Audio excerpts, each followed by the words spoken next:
जय हिंद, आदाब, नमस्कार। मेरा नाम है सलमान अली बंजारा। इस वक्त मौजूद हैं उत्तर प्रदेश के जनपद महाराजगंज में। महाराजगंज ज़िले के निरीक्षण भवन में इस वक्त मौजूद हैं। हमारे साथ बातचीत करने के लिए बसपा के पूर्व एमएलसी विजय प्रताप जी हैं। हम इनसे बातचीत करेंगे। आज इन्होंने जिला स्तरीय बैठक की है अपने पार्टी के कार्यकर्ताओं से और संगठन के लोगों से बातचीत की, कुछ दिशा निर्देश दिए। बहरहाल हम आगे की जानकारी इन्हीं से लेंगे। सर, सबसे पहले आपका बहुत बहुत स्वागत है। बहुत बहुत शुक्रिया आपका। आपने जिला स्तरीय बैठक की, क्या दिशा निर्देशित किया गया आपके द्वारा? देखिए, हमारी बहुजन समाज पार्टी की नियमित रूप से बैठक होती रहती है। बहुजन समाज पार्टी जो संगठन है, जो माननीय बहन जी के आदेश पर हम लोग बूथ सेक्टर कमेटी बनाने का काम कर रहे हैं। नियमित रूप से समीक्षा भी होती है कि हमारे साथियों ने काम को कहाँ तक बढ़ाया है। उसी क्रम में आज महाराजगंज में जिले के तमाम जिम्मेदार लोगों को बुला करके जिन लोगों को काम सौंपा गया था उनकी समीक्षा करने का काम हुआ। जिम्मेदारों को अभी, जैसे कि मैं कुछ देर पे सुन रहा था, आपके द्वारा कहा जा रहा था कि वरिष्ठ कार्यकर्ताओं को ज़्यादा जिम्मेदारी दी जाए। वरिष्ठ के पास ज़्यादा काम होता है। जो हमारे सीनियर लोग हैं निश्चित रूप से उनकी जिम्मेदारी ज़्यादा है। तमाम हमारे नए हैं, यूथ हैं, उनको भी जोड़ना है। और जो हमारे पुराने लोग हैं जिनको तजुर्बा है, जो लंबे समय से बहुजन समाज पार्टी के मूवमेंट में काम कर रहे हैं, उनकी जिम्मेदारी बनती है कि वो तमाम लोगों को जोड़ करके बहुजन समाज पार्टी की ताकत को बढ़ाने का काम करें। इसलिए कि 27 में निश्चित रूप से अगर हमने बेहतर संगठन बना लिया, जैसा कि हमारे साथी लगे हुए हैं माननीय बहन जी के आदेश पर, सभी हमारे जिम्मेदार लोग नीचे ग्रास रूट लेवल पर बूथ और सेक्टर कमेटी बनाने का काम कर रहे हैं। जिस दिन हमारा ये काम पूरा हो जाएगा तो मैं ये कह सकता हूँ कि आने वाले 27 में पुनः हम लोग 5वीं बार बहुजन समाज पार्टी की सरकार बना करके माननीय बहन जी को 5वीं बार उत्तर प्रदेश का मुख्यमंत्री बनाने का काम करेंगे। आपने 2027 में ये आह्वान किया कि हम बसपा की सरकार बनाएंगे और बहन जी को हम फिर से मुख्यमंत्री बनाएंगे। साल 2006 में 7 में 206 सीटें बसपा जीतती है, जीत के अपनी सरकार बनाती है।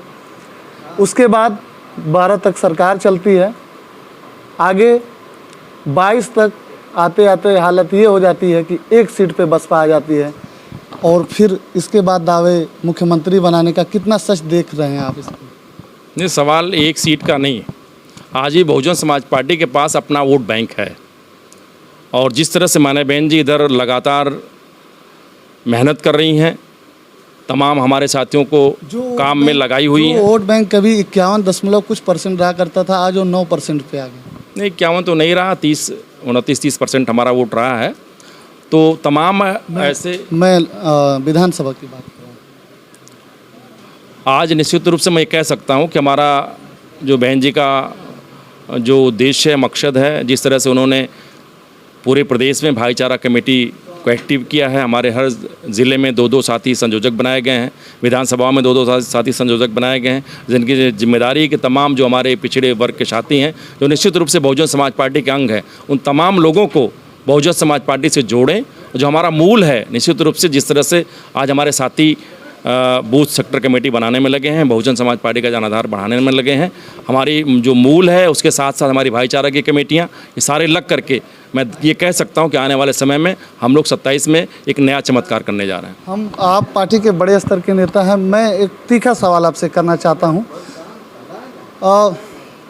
लोगों के द्वारा ऐसा कहा जाता है कि बहन जी अब खुल के ज़मीन पे लड़ नहीं रही है, सरकार से विपक्ष का सही रोल अदा नहीं कर पा रही हैं, बस वो एक्स पे पोस्ट के जरिए ही बस अपना विरोध दर्ज कर रही हैं। क्या कहेंगे? अब ये तो मैं ये कहना चाहूँगा, बहन जी से मजबूत, उतना हिम्मत रखने वाला शायद इस देश में कोई नेता नहीं।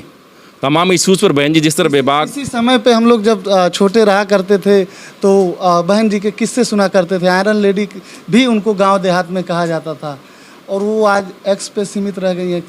बहन जी आयरन लेडी थी, आयरन लेडी हैं और आयरन रहेंगी।